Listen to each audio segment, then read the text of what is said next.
Hindi na po sasampahan ng reklamo ang driver ng sasakyang tumama sa nahulog na lalaki sa istasyon ng LRT-1 sa Muñoz, Quezon City. Ayon po sa QCPD, walang reckless driving na nangyari. Saksi, si Mariz Umali.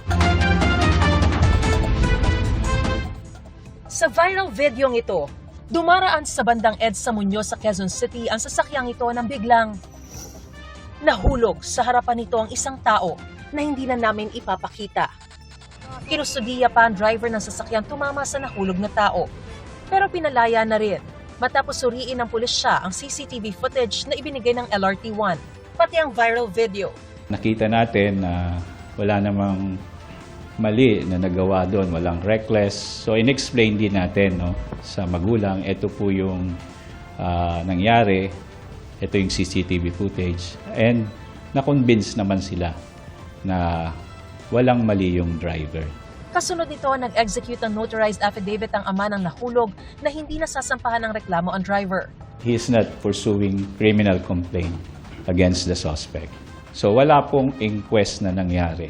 Paglilinaw ng Quezon City Police, hindi naman in-inquest at walang reklamong isinampalaban sa driver na sasakyang nasangkot sa insidente. Magkakaroon lang umano ng paglabag sa Article 365 ng Revised Penal Code o Reckless Imprudence at Negligence kung sinadya ang insidente.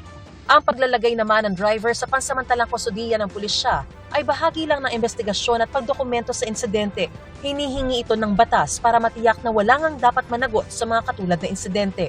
Gusto rin natin, we give both justice sa victim's family, the same time sa suspect din po.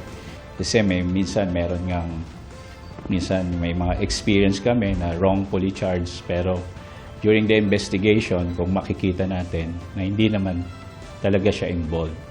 Pero may ilang panukalang batas na gustong iutos ang agad na pagpapalaya sa sino mang driver na makakapagpakita agad ng patunay na wala silang sala, tulad ng dashcam, CCTV o ibang video. Hindi pa malinaw sa panukala kung gaano katagal lang dapat makulong ang sangkot na driver. Sa ngayon, wala namang pananagutin na driver sa insidenteng ito.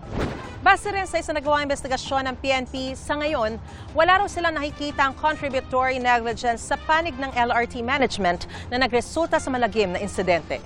Para sa GMA Integrated News, Mariz Umali ang inyong saksi.